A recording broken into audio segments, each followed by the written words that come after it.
Good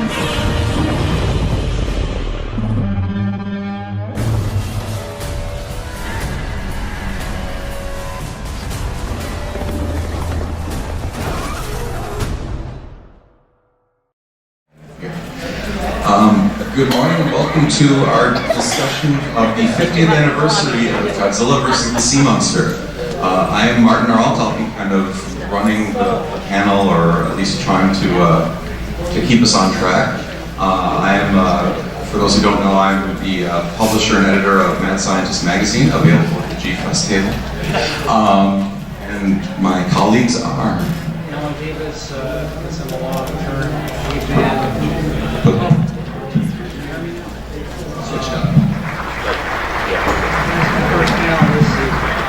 Yeah, Alan Debus, I'm a long-term G fan, and actually have a couple articles in the latest Mad Scientist issue if you're interested. Available at the GFest table. Good morning, everyone. I'm Billy Dubose. I help out in the Dojo Tokusatsu room every year at GFest with Paul Gavins. I am also the director of the fan film Godzilla Battle Royale, and a huge fan of this film. My name is Nick Poling. I'm the host of the Monster Report, which is a YouTube channel celebrating those entertaining creatures of film history. Find me on YouTube. Just check out either for Nick Adam or the Monster Report. And I'm also a big fan of this film and about every kaiju film that's out there. So got some reviews and some interviews out there for you to see on YouTube. So we don't really have a set program here. We're just going to be discussing the film. There'll be some snippets and factoids about the production and the reception, but also just our kind of critical thoughts on the film. And so, if at any point you guys have any questions or comments, just raise your hands, and we can just make this kind of a free-form kind of discussion. So this was 1966.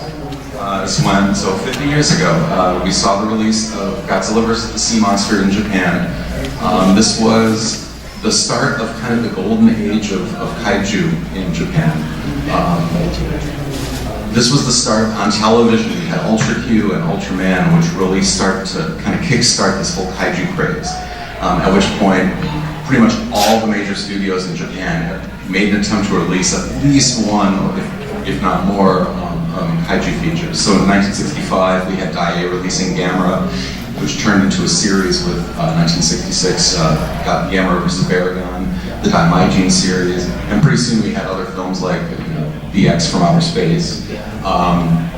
So this was kind of the golden era, and it was kind of interesting to see the direction that the Godzilla series went at this point, because up until now, all the Godzilla movies really had taken place in these urban settings. So there was always like the big central scene, the big set piece where Godzilla and his allies and enemies were fighting or destroying some city. And now we suddenly kind of changed the setting and went to a more tropical island setting.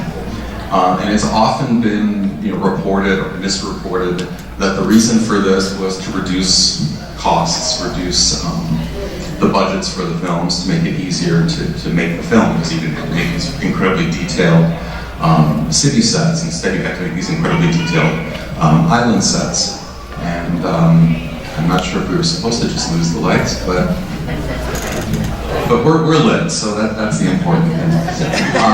But it really wasn't due to budget concerns that this setting switched to the island. I mean, there were other things going on in Japan at the time, and one of the things was this huge interest in like the Pacific Islands. So you start to see, and you'll see in like this movie, for example, you'll see people wearing Hawaiian shirts. There's like these whole series of kind of fun films that would take place, kind of romantic comedies and things that would take place on, Hawaii and places like that. And this was like just a really big thing. So this wasn't so much a, let's try to make it a little cheaper. It was more of a, hey, this is something that's really popular right now. And we can kind of, I don't want to say cash in on it, because that sounds a little cynical, but it was kind of like, hey, let's do something, with this and change the setting, change it up a little bit and do something fresh and new. And I do know, I've heard a couple people say this is their favorite, or they really love this film. I've also heard a lot of people say they can't stand this film. So I don't know where we all fall on this. I'm kind of, myself, to jump to the conclusion, I'm kind of like in the middle of the road on this. I enjoy it, but I don't necessarily think it's one of my favorites.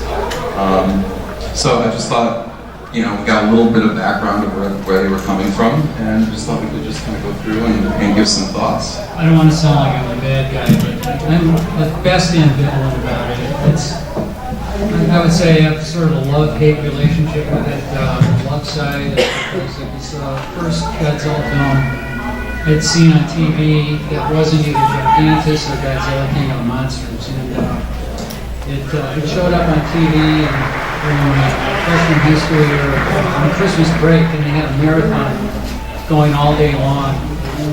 So I really was looking forward to seeing this with my next oldest brother. We just, propped our chairs in front of the TV set, and about an hour into the film, the mobile Godzilla finally shows up, and he went through the entrance of the panel yesterday, and I was disappointed with the appearance of Godzilla, and everything up to that point was sort of okay. Some of the things, the goings on were kind of silly, but the thing that really had me questioning my love for this movie was that tennis match with the big rock, with the beer rock.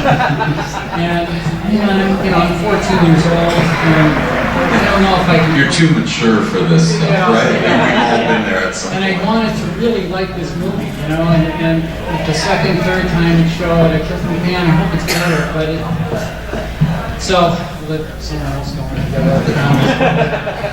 Well, to me, Godzilla vs. the Sea Monster, it's what I like to call Godzilla doing improv comedy. Because, you're obviously wanting to see King Kong do all this stuff. You're used to seeing King Kong do all this stuff. But last minute they get Godzilla in, and they're like, okay, Godzilla, be King Kong in this film. And it just plays out so interesting that people either love it or they hate it. But I mean, when I first saw this film as a kid, I actually saw it through the stock footage of Godzilla's Revenge, through that little preview that was at the end of Godzilla vs. Monster thing on VHS. So it took me a while to find it, but my parents found Godzilla vs. the Sea Monster first because Revenge was so hard to find back then. All those videos were hard to find. They were like a scavenger hunt back in the late 80s and 90s. So I finally saw it, and it really struck me that Godzilla's not destroying buildings, he's not destroying cities, but we're seeing him in his natural habitat. It was a good switch from what we're used to seeing him in. So, to me, it holds a special place in my heart, personally. As far as my background with the VHS days, with that Tetra dub, which I actually, maybe it's because of the nostalgia factor of it, I actually prefer that version versus the Sony release and the Kraken release that we got recently, which has the international version. Both versions are good for their own reasons, but I guess maybe again the nostalgia reason I like the classic, the VHS Tetra dub. But as far as the monster action goes, I'll definitely back that up with the idea of Godzilla in his natural environment. He's not in the city, and actually I just honestly think in a lot of ways that actually helps with the realism of the special effects shots, because in a lot of ways when you see the special effects crew putting together trees, they're actually using in a lot of ways real shrubs and real small plants to create a lot of that. They're using a lot of natural look, which adds to the realism of it. I like seeing Godzilla outside of the cities in some cases with monster battles. One of my favorites is Godzilla vs. Mechagodzilla 2, 93. He's on the island fighting with Rodan, and there's just some incredible shots of them with a lot of realism to it. And we're still talking about tokusatsu, we're talking about pseudomation, not CGI.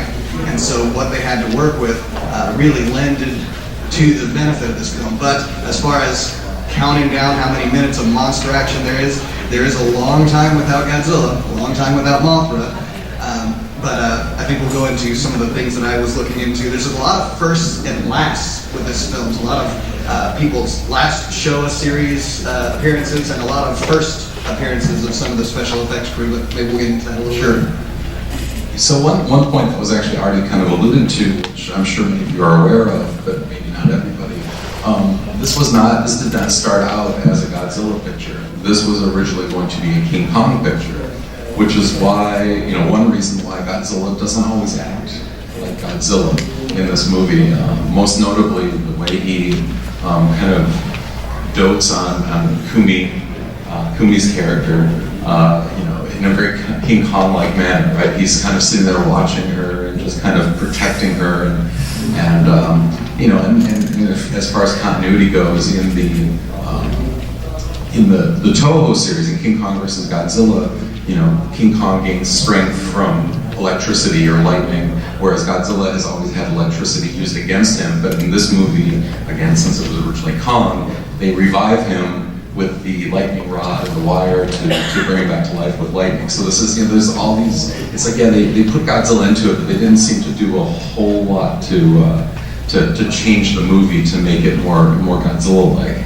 Actually, I saw there was a question or comment. I was going to point out the electricity part, like you said, it's been used against him, so maybe it's possible he's been developing some immunity towards it, or...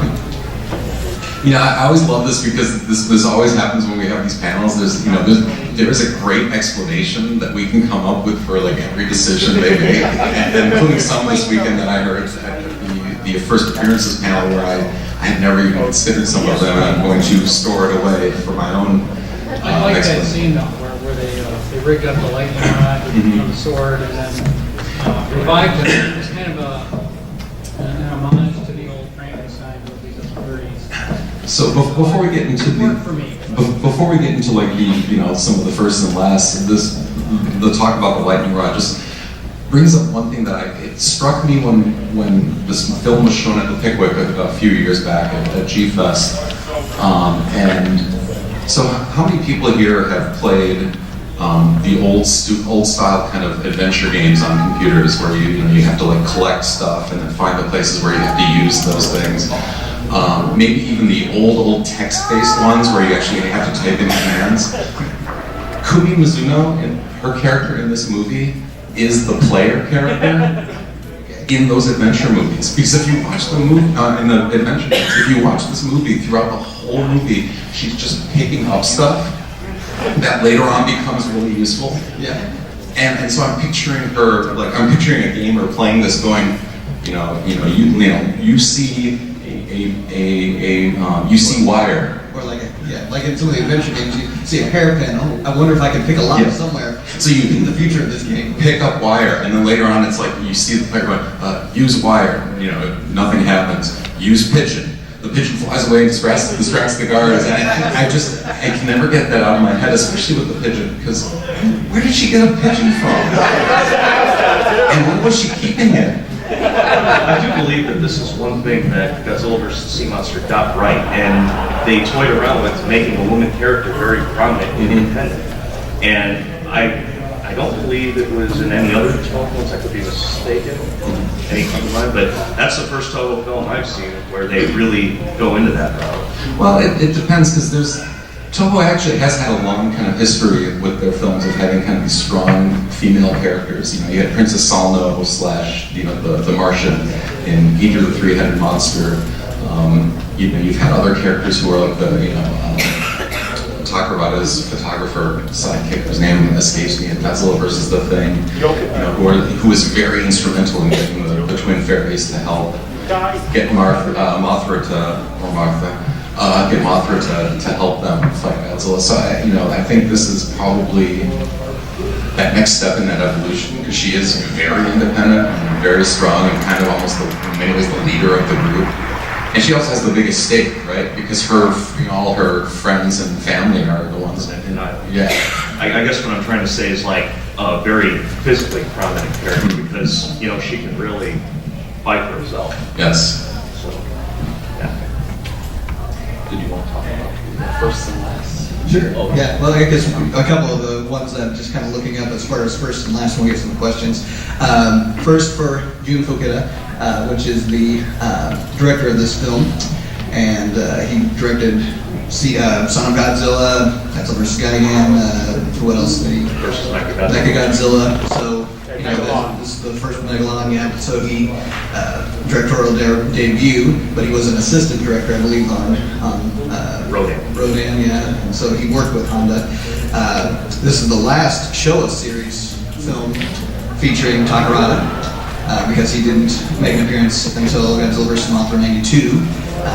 This is also the last appearance of Mothra in the Showa series in moth form, and actually in large adult form, and the last Showa series film to feature the twin fairies, even though they were not played by the Ito sister twins, but it is the last time we see them until again with the Heisei series. So a lot of firsts and lasts with this film. There's probably a lot more that I haven't even seen. I think we had a question earlier, unless you wanted to switch to something else. Yeah. You back there. As you said, originally believed in King Kong, and thankfully since we saw him in King Kong's Kingston war scene, which didn't look that good, thank God it didn't go with that. Our question is, what do you think Toho would have done if they did put ahead with King Kong's film with Godzilla? You think they would have shot straight to Son of Godzilla? You think they would have made a Godzilla's Baragon film? What do you think Toho would have done with Godzilla had they made King Kong the sea monster? It's an interesting what if. I'm sure Godzilla would have been back because he was super popular at the time, especially with the kaiju craze taking off. I kind of can't help wondering if maybe we would have actually had an additional kaiju film. Like if they would have said, okay, we got to get a Godzilla, we got King Kong, now we need to get a Godzilla movie out. Maybe there would be another Godzilla movie in there that can't even imagine what it would have been. Now, if it was super popular, if King Kong versus the Sea Monster was like a runaway hit, I'm sure they would have probably, kept, and well, they did. The following year, they released King Kong Escapes, but maybe there would have been a bit of a King Kong series as long as the licensing, worked out. In a way, they already did King Kong versus the Sea Monster. King Kong versus Godzilla when he fights Which at least the King Kong thing in King Kong vs. Godzilla never sat well with me as a kid, and still doesn't, because electricity being Godzilla's weakness. Come on, he's walking through those wires in the original Godzilla like they're nothing, but then he's scared of them in King Kong vs. Godzilla. But at the same time, we got to give Kong an advantage because, come on, we're all Godzilla fans, probably a little bit more than King Kong. He would lay waste to that giant ape, but we got to give King Kong a little bit of an advantage here. So electricity makes him stronger. And then they give it back to Godzilla later. Well, kind of the reason for this convenience, and I always like to call it either Toho convenience or Toho logic, not Nakatomo or anything. But Sekizawa, who had written this film, he wasn't really so much about detailing about the reasoning behind events, but rather just having fun with seeking how these actions and interesting scenarios unfold for its sake. And in a way, that could be more entertaining in itself, depending on how you look at it. But it's like what you said earlier. I kind of like to think he grew an immunity to it, but that's up for debate. You keep getting exposed and exposed and exposed, and eventually Your body gets used to it. This guy. Could you all talk briefly about how the giant condor scene was originally supposed to be with Mothra? Also, this movie is hilarious, and anybody who says otherwise is not sense of humor. Oh, it's absolutely hysterical. That's one of the things about this too. Is it's fun. There's the trigger happy guys flushing out the guns. I actually don't know I don't know too much about the giant condor. Whether it was originally supposed to be Mothra or not, but I mean, at least we have, as a kid, I kind of remember at least Godzilla kind of getting aggressive with Mothra when Mothra does land on the island to pick up all the islanders. He kind of gets territorial with her, which as a kid I was like, why? I thought they were friends. The last film they were okay with each other. Now they're not. They're not. They fought alongside each other. Did he forget? But in a lot of ways, it's like, well, it's his island, which is about to be destroyed. But he doesn't know that yet, so he's kind of getting aggressive with Mothra, and so I didn't know about the giant condor being, and it just kind of does come out of nowhere, doesn't it? I mean, we don't even have a name for that kaiju other than the giant condor. I just wanted to point out something. The Mothra, this was the moth form, where when Godzilla sided with her, she was in larva, so maybe... Which, And if you could go by the King Kong versus Godzilla explanation, he has a brain about this size. It's just like your... but in a lot of ways, actually, they say that this adult moth form would have been the larva from Ghidorah, actually metamorphosizing somewhere in between films. If you were to go with, again, total logic and... Or if you go point out he's territorial, I mean, he said, yeah, I'll work with you, but this is my territory, you're saying, get off. It's like your boss showing up at your front door, right? And it's just like, yeah, you know, we get along fine at work, but You might be fired too. And as an aside, since we're just talking about the giant condor, of course, the giant condor itself was actually the puppet of Rodan from Ghidorah the three-headed monster. So the puppet that's, you know, pecking away at Godzilla's head, that's actually the giant condor. If you take a look at that in the sea monster, you can actually see in his face, you can see that it's actually was originally Rodan. Yeah. We're talking about a segment of the movie that just didn't work for me. That's where Kumi is being protected by Godzilla out on that part of the island, and then he starts falling asleep. You know, and if you're watching the movie, you tend to start snoozing yourself watching that, and all of a sudden the condor comes out and then the plane. It's just not very good. Can I just also say, since you said he kept falling asleep, as I get older, I can really relate to Godzilla and Rodan in this movie. He's just been sleeping for who knows how long, and he's been up for a couple hours, and he's like, I have time for a nap. Coffee. Although right after that terrible condor scene, the mood totally lifts up when we get one of the greatest airplane versus Godzilla scenes in probably most of the films. I mean, when it comes to airplanes versus Godzilla, that was well staged, well filmed, and yet a lot of people don't like this film, but at least most of the people who don't like it can admit that that scene is very memorable and well staged. Yeah, the visual effects of that, those explosions, especially that shot when they're just right underneath them and just raising up like that. You think as a suit actor, all of these flames, luckily he probably couldn't see it as well. He's got two little eye holes to look through and these little puncture holes in the neck.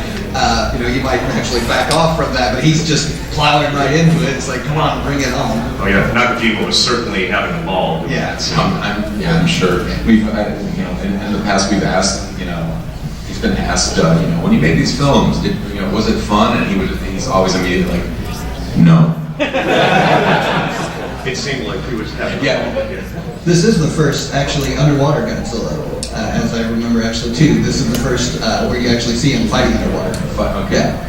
Yeah, because they reused a lot of stock footage for it later, because this film did turn into a lot of stock footage for other films. But at least in the earlier period like this, you didn't see a lot of stock footage coming out until later. But so at least Toho thought there was something valuable here, especially in the special effects shots. So since you brought up the plane attack, one thing that also I find very notable about the plane attack is the soundtrack, the score at that point in the film. It's a very different score from previous Godzilla movies too, and again, kind of relating to this popular trend in Japan of South Seas islands being popular. So now you have kind of more like surf music as a soundtrack. I'm just curious, just taking a poll, how many people like the soundtrack to this movie? And how many people don't like the soundtrack to this movie? So, okay, that's actually interesting. I thought it was going to actually be much more split down the middle. I want to add something. Sure. One of the score used when the scene where he's destroying the red bamboo, that's actually from a 1950s movie called Sword of Doom, which Cool. Masaru Sata was also the composer on. Okay, cool. So yeah, but I love that soundtrack, and it really is, especially at that scene with the planes. It's like all of a sudden you've got kind of this, it's a surf rock going while he's blowing up all these planes in this spectacular scene, and it's interesting because think about how that scene would play out with let's say Ifukube soundtrack with a much more dramatic or military theme. It would have a totally different tone. And I think it's very interesting to see that different take on kind of things we've seen before.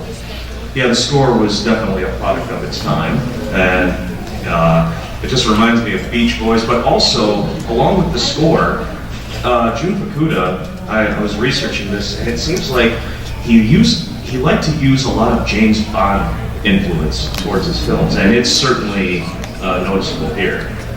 Because just the feel of it, the sound effects, just screams James Bond, especially when Akira Takarada's trying to stop the bomb with his buddies. It just has that nature about it. I kind of wonder, actually, the fact, the spy movie, of course, thing, you know, I thought about that a lot, but also the fact that Takarada is kind of a bad guy in the beginning of this film. You know, the first time we've seen him, at least in the Godzilla film, he's not playing the villain. Yes, he becomes a protagonist by the end of the film, but he is a criminal. He is a thief, and you know, he's on the run from the law. You know, seeing Takarada in that is almost just like, it just seems wrong, but at the same time, he plays it so well that you believe him. You believe that he's got something to hide from these guys, and it just becomes so obvious as it goes along that he's switching over to their side. He's trying to survive, but also trying to help his friends out. Meanwhile, one of the, you know, quote, heroes of the movie, the guy who's trying to find his brother, who is just, you know, crazy. He's like, oh, I want to join the dance contest, even though it's already been going for 2 days, and then he just, you know, takes the boat. Let's just, you know, sail out to sea. Actually, everyone's a little bit of a thief in this movie. Yes. Takes the boat, Takarada's the bank robber, Kumi Mizuno, her character's always stealing things from the Red Bamboo, so yeah, everyone's crazy on the side. Morality is kind of just out the window. They're heading to an island, so, you know, the law, whatever. And we just talked about Takarada. I also want to point out a lot of other fellow actors are sort of playing the bad guy, like Akihiko Harada. And Jun Tazaki. Yes. And also I noticed in one of the two scientists, I think one of the guys was also more of the gargantuan than one of those cops in the beginning.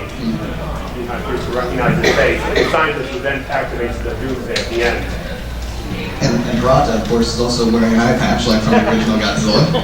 And is it the same eye? I think it's switched. Oh, okay. I think it's switched, actually. So between them, they have like one good set of eyes. Which, there's that little joke in there when the Junazaki's say, "What are you, blind?" And I feel like, excuse me, sir? I have one eye that works. You didn't see that with your one eye? Sorry, my advice here. Sure. After that terrifying volleyball match they had, did anybody else notice that what was playing was the Batman song? It's like exactly the same. It sounds a lot like It it. was 1966. I was Same year. kind of like the Batman theme with Dick Dale, you know, the popular music of the time. Maybe some influence. Yep. I want to ask all four of y'all, since Godzilla has more of a delayed appearance, doesn't really do anything to the third act, but obviously I think the first, or the only Godzilla film that does that, Terminator Godzilla does it, where he doesn't appear to the third act, Godzilla for King Ghidorah, even Godzilla 2014. So I want to ask y'all, do you like how the story is really good, but they kept Godzilla at a distance until at the very end? Y'all like that in Godzilla films? I guess we'll start here and move on down. You know, it depends on the film, and in that one, it doesn't really bother me for one thing because Ebirah makes a few appearances before we see Godzilla. So, like for example, as a kid seeing this on TV, where you're just waiting for any monster to show up, if you have to wait an hour for something to happen, it's kind of a disappointment. But in that case, you know, I don't necessarily need Godzilla to be the one showing up early on in a Godzilla film. I just like to see something monster related. So I'm never, you know, with Ebirah showing up, I was fine with it. I was kind of scared actually when the first time I saw the movie and I saw Godzilla buried in the mountain debris inside the cave setting. And you're watching a Godzilla movie, you're waiting for Godzilla to show up, and that scene worked for me. And the way he burst out of the cave after he was revived, that was pretty good. About 60 minutes in, I think. It was all right, but some of the elements of the film went downhill after that for me. Well, the thing about most of these Godzilla films, Godzilla himself usually never shows up until 40 minutes in. And it's something that even as a kid I was used to in all the films. But Sea Monster, with the human stories, it really depended on how much it pulled me in. And Sea Monster actually did pull me in because when you see Evero, like you mentioned, a few times you see him, he's portrayed as pretty damn scary with the music, the compliment. And even though there's a lot of funny moments between the cast, there's still tension moments that keep it at just the right mix. And then when Godzilla finally comes out, we're cheering. We're like, all right, it's on. So the human story for me personally, I loved it. And it was kind of a good last hurrah for all the Golden actors to be together one more time before everyone started splitting off and one being in one film and the other, that kind of thing. As a kid, be different now. Then had VHS tape, fast forward me to the island scene. Get me to Godzilla. That's me as a kid. Me as an adult, now that I have DVDs with chapter menus and I can get to those, I don't. I am actually more interested now in the human characters because I do find it captivating and entertaining. And I also even appreciate more and more today the aspect of comedy being added to these films because you could just keep doing the same Godzilla formula over and over and over and over again and it would get old. Add a little bit of camp, add a little comedy, add a little bit more to these characters, even play with the morality a little in some of them, and it's going to keep the audience going a lot longer than if you just keep doing the same Godzilla film over and over again. It's just, if it were just Godzilla smashing the city fighting with the military, if it were just Godzilla fighting the enemy, but what's the reason behind that is the human story. And before I go too far, I wanted to point out the fact Yusukita, who played Ebera in this, he was Sanda in War of the Gargantuas. He also played Godzilla in Son of Godzilla, and was Gabra in All Monsters Attack. So there's another suit actor of note to point out that Ebera here, that's a very difficult suit just looking at it. You see, that's very complicated kind of suit design. I wonder if he could even see anything fighting in water with how much suit is around him and the fact that probably wires were helping him moving the claws around and all that. He's been through the ringer with suits already, and this and now he's fighting alongside of Nakajima. Just another great suit actor of note. This probably had to be one of the most unpleasant of the Godzilla movies for the suit actors, just because of all the water scenes. Because those suits, you've already got a 70 to 100 pound rubber suit that you have to get into every day that you've been sweating in, and then it's sitting in water on top of it, and it's not like crystal clear, wonderful, nice resort pool that they're in. This is pretty nasty water, and I can imagine it's bad enough like the first day where they had to get into the suit, into the water, but to get back into that suit the next day, and the day after that, and the day after that, I can only imagine how awful that must have been. I can attest to what that's like because I have my own suit obviously, and sweating in it one day, you get in it the next day, it's just awful. But let's not forget about the liquid nitrogen they would pour into the water while they're in it just to get the misty smoke effect underneath. It's like, how do they get affected by that? They probably like the cold. They're going to say, oh, at least part of me is cold. Cool it down. I noticed, as you were talking about comedy, there's a lot more than in other Godzilla movies. That's it. I think it's been it's one of the more lighthearted adventures since other than King Kong vs. Godzilla. Have any of you seen the Mystery Science Theater episode of it? Not yet. Yes. I have.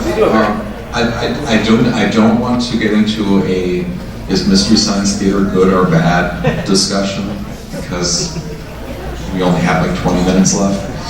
But I have seen that one. It's not. I am an MST fan, but for me, there's been an evolution that a lot of people don't necessarily realize, and that is in the earlier days of the show, it was much more of what a lot of people think the show still is, which was making fun of what's on the screen, and there were a lot more comments like, fakey or toy boat, and not really, and whereas they kind of eventually went into more of an era of commenting on just what was happening and making cultural references.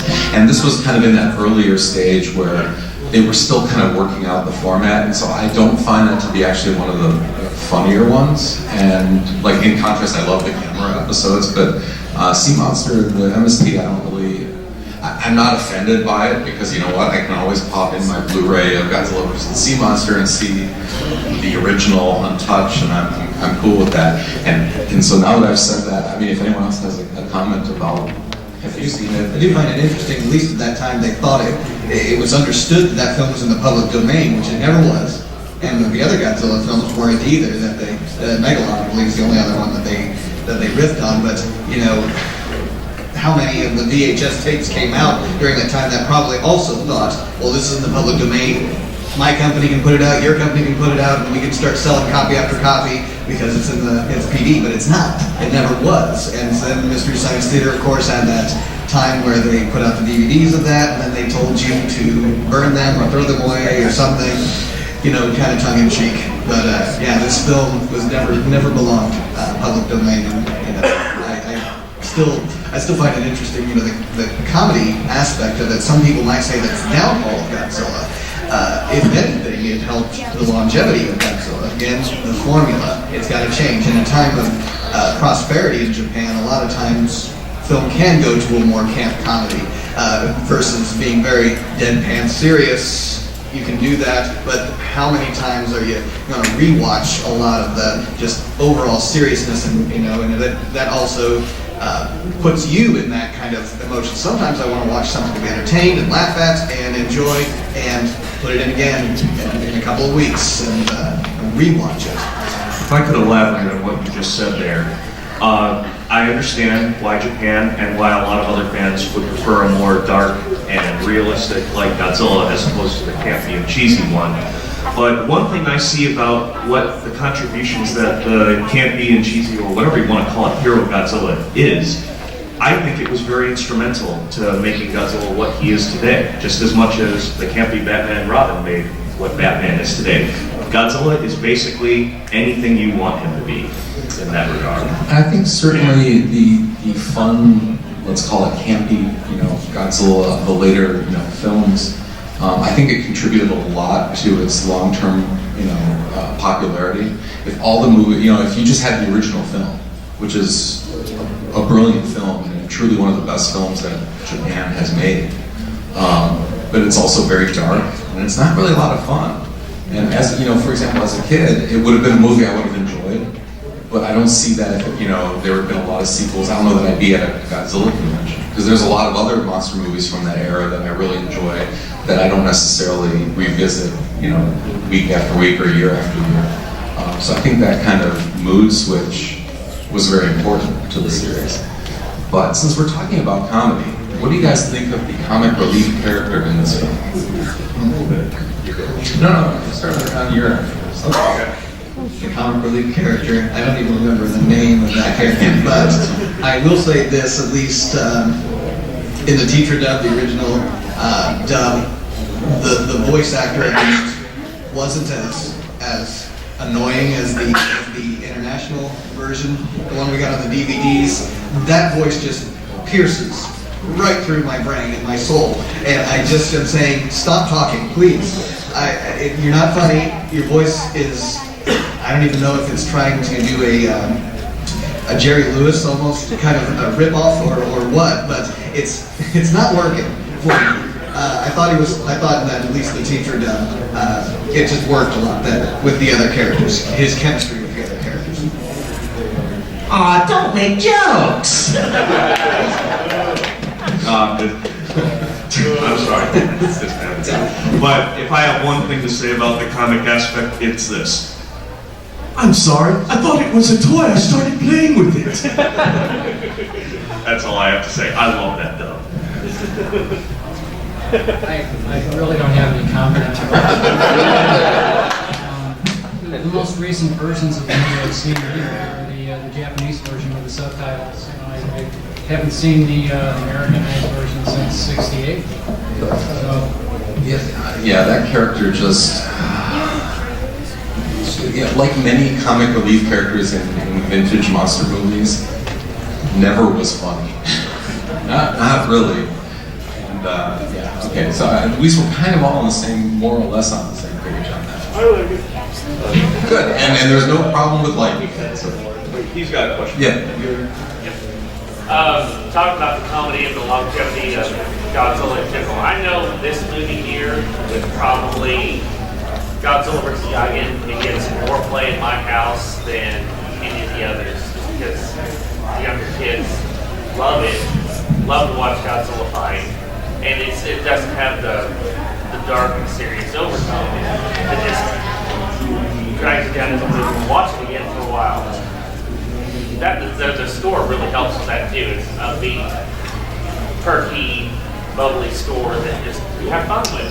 Yeah, this is definitely, this is all about fun. And again, like I said, the original Godzilla is, brilliant, somber, depressing movie.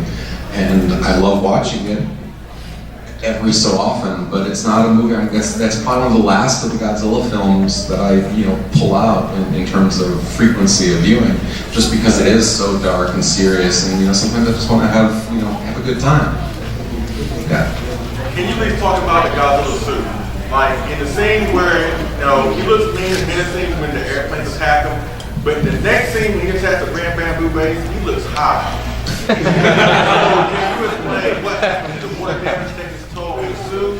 Also, did you notice that I think the suit that was used for Giraffes and Ultraman makes a couple little small things in the film. So can you explain what happened to the Godzilla suit itself?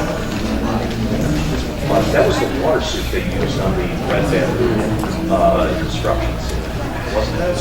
The giraffe suit, when he comes up out of the water and the Emperor smashes his claw down, that was the giraffe suit. Right. So can you explain what happened overall with the Godzilla suit, why he looks high, what's wrong?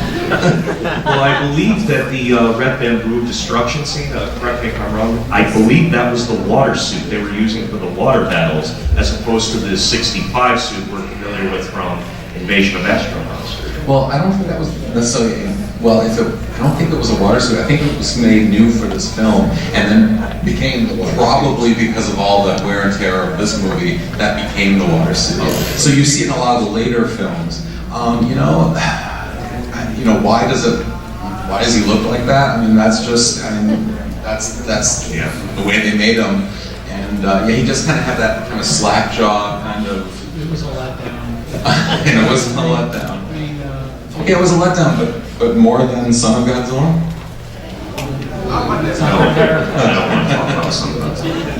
The eyes really, can give that look a lot, because if you see movement in the eyes, he's at least looking forward, and in some scenes it just kind of looks like he's got Marty Feldman eyes, they're looking around.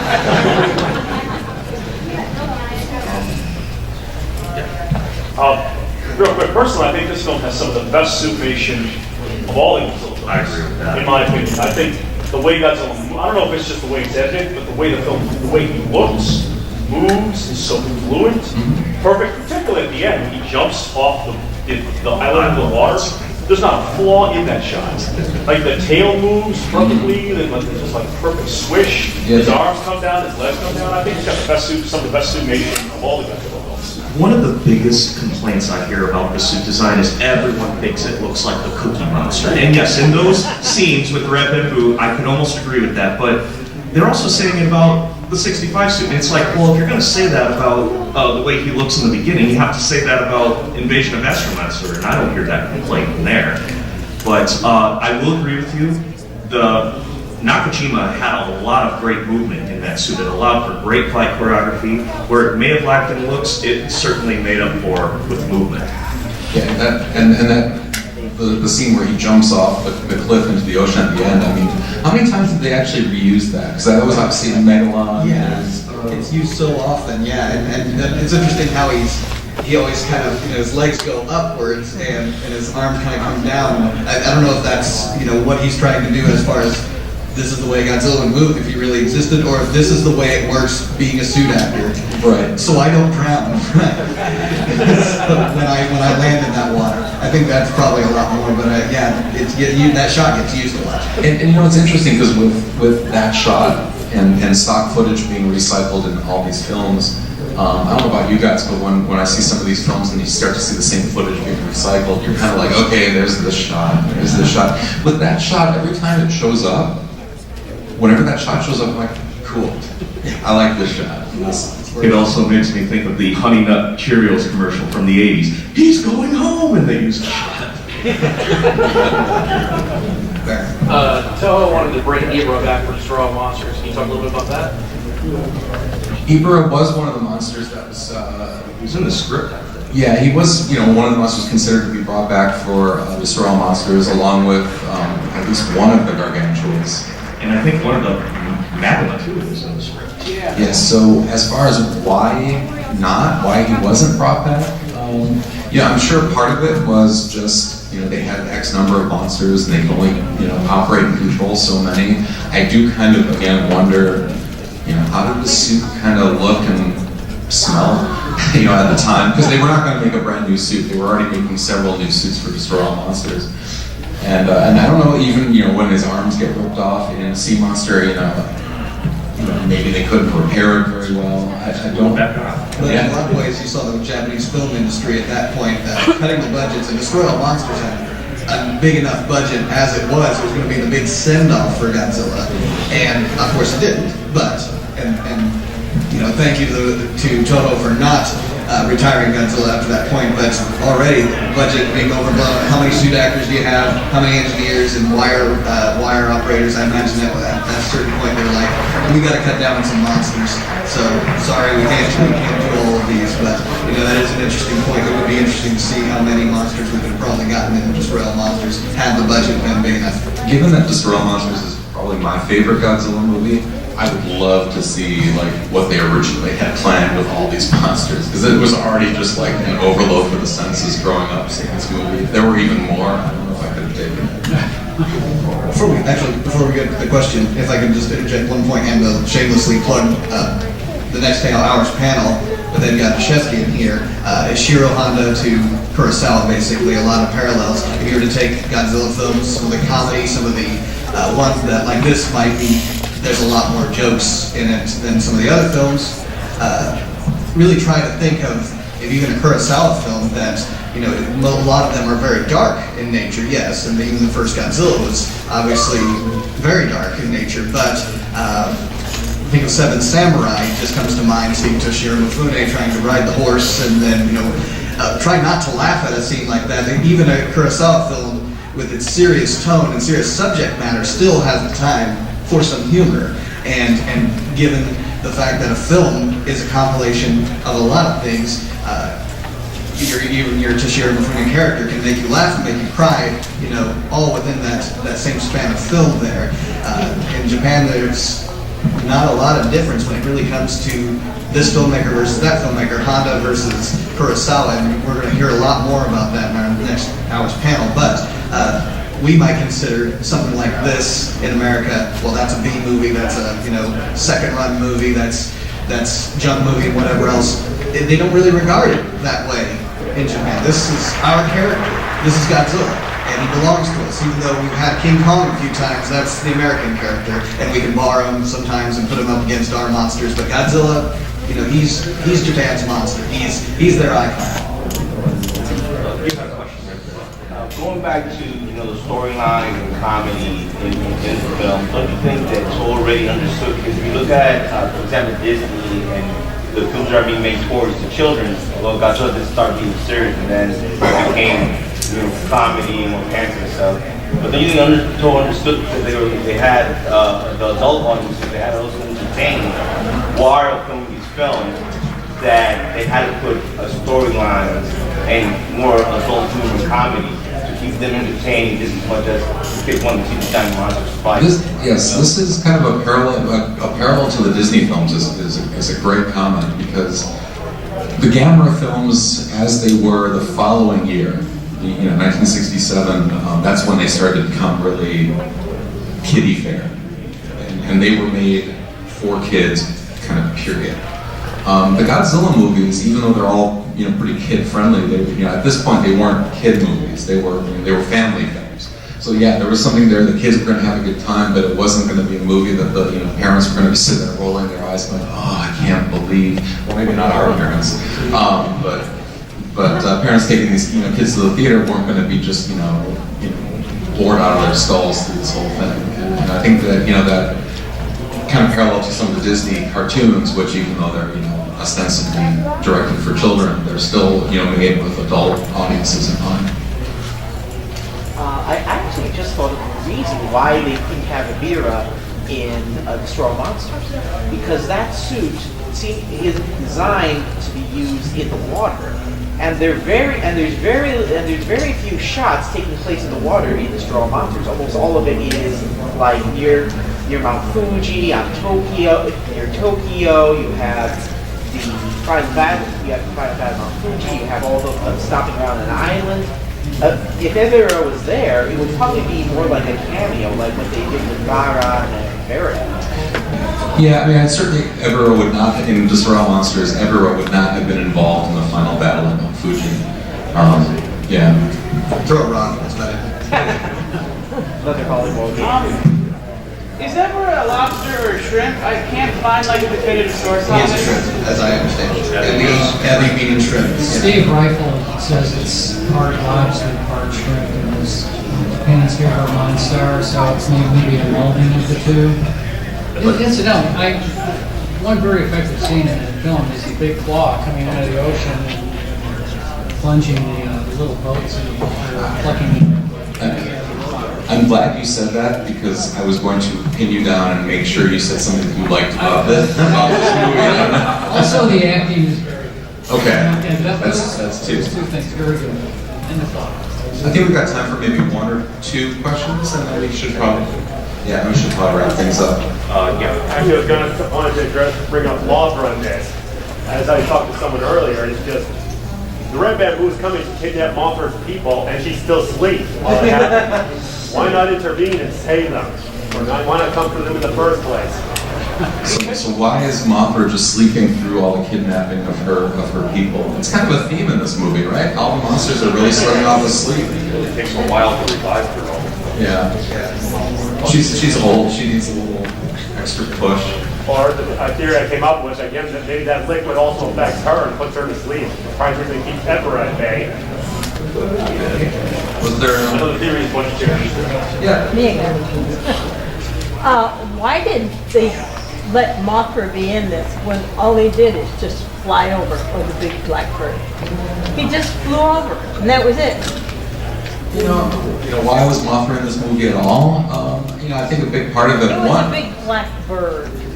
But you didn't. One reason is, obviously at the end it provided a means of escape that was, useful. But also another is let's face it, it's another monster in the movie. So if you look at their post, the movie poster for the Japanese movie poster for this, Mothra's, right there too. She was a popular monster. So it's just like, oh cool, it's like another Mothra movie. The only other explanation, but I just didn't want to have to make her move. All right, I think we're gonna, wrap things up. Unless anyone had, one last comment they wanted to make. But you never do more. But otherwise, go. I will say that when I was making Godzilla Battle Royale, Sea Monster was definitely a big influence to it. Jump scene, Ebera being in it. This film always holds a special place in my heart, and I can understand why people may not prefer it, but it's a fun film for a Sunday, I would say. Yes, it is. Happy 50th anniversary. And one last thing before we wrap up, I just want to make an announcement to remind everybody who hasn't seen the posters or weren't at the orientation session. The panel that's in the printed schedule for 11 o'clock next in this room was Gamera versus Baragon, the 50th anniversary panel for that. That has been moved to Sunday, and instead we're going to have the Ishiro Honda panel that was on Sunday is actually going to be here next. So just so everybody knows, it's going to be a great panel with some great information that probably has not been heard before. Thank you, everybody. Thank you.